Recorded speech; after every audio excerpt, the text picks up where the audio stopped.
अस्सलाम वालेकुम स्टूडेंट्स। आज हम CS 202 का मॉड्यूल 97 से 101 स्टडी करेंगे। तो चलिए शुरू करते हैं। jQuery का बेसिक सिंटैक्स टेलर मेड है HTML एलिमेंट्स को सिलेक्ट करने और उन पर एक्शंस परफॉर्म करने के लिए।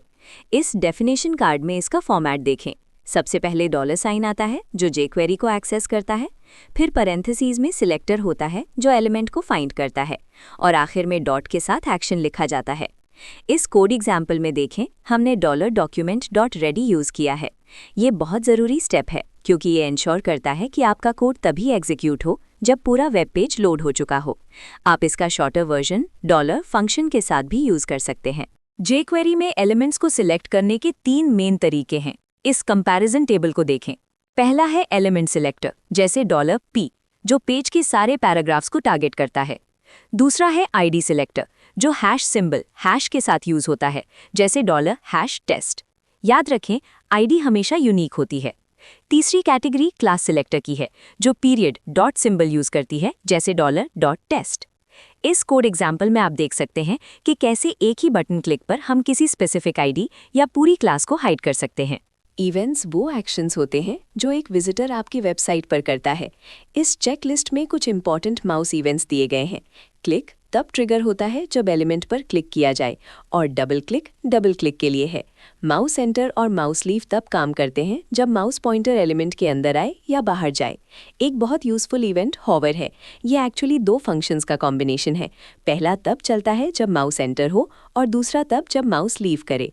इन एग्जाम्पल्स को समझने से आप इंटरैक्टिव वेब पेजेस बना सकते हैं। फॉर्म्स के लिए jQuery में फोकस और ब्लर जैसे इवेंट्स होते हैं। इस कोड एग्जाम्पल में देखें, जब यूजर किसी इनपुट फील्ड पर क्लिक करता है तो फोकस इवेंट उसका बैकग्राउंड कलर चेंज कर देता है, और बाहर क्लिक करने पर ब्लर इवेंट उसे वापस नॉर्मल कर देता है। इसके बाद आता है ऑन मेथड, जो बहुत पावरफुल है। ये एक ही एलिमेंट पर मल्टीपल इवेंट हैंडलर्स अटैच करने के लिए यूज होता है। इस स्टेप्स फ्लो में देखें कैसे हमने एक ही पैराग्राफ पर माउस एंटर, माउस लीव और क्लिक तीनों को एक साथ मैनेज किया है। वेब पेज को मज़ीद बेहतर बनाने के लिए jQuery विजुअल इफेक्ट्स प्रोवाइड करता है। इस टेबल में 2 मेन टाइप्स हैं, फेडिंग और स्लाइडिंग। फेडिंग इफेक्ट्स जैसे फेड इन और फेड आउट एलिमेंट की ओपेसिटी को ग्रेजुअली चेंज करते हैं, जबकि स्लाइडिंग इफेक्ट्स जैसे स्लाइड डाउन और स्लाइड अप एलिमेंट को वर्टिकली मूव करते हैं। इन कार्ड्स में सिंटैक्स देखें। आप इन इफेक्ट्स की स्पीड को स्लो, फास्ट या मिली सेकेंड्स में कंट्रोल कर सकते हैं। डिफ़ॉल्ट स्पीड 400 मिलीसेकंड्स होती है। ये इफेक्ट्स यूज़र इंटरफेस को बहुत स्मूथ बना देते हैं। अक्सर डेवलपर्स ये गलती करते हैं कि एनिमेशन खत्म होने से पहले ही अगला कोड रन कर देते हैं, जिससे एरर्स आते हैं। इसका सल्यूशन है कॉल बैक फंक्शन।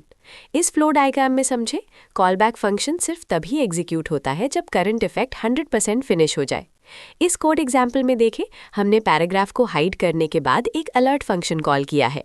ये अलर्ट तभी स्क्रीन पर आएगा जब पैराग्राफ पूरी तरह से गायब हो चुका होगा। इन पॉइंट्स को याद रखना आपके कोड की टाइमिंग को परफेक्ट रखेगा। आज के लेक्चर में हमने jQuery सिलेक्टर्स, इवेंट्स और एनिमेशंस को डिटेल में देखा। मिलते हैं अगले लेक्चर में। अल्लाह हाफिज़।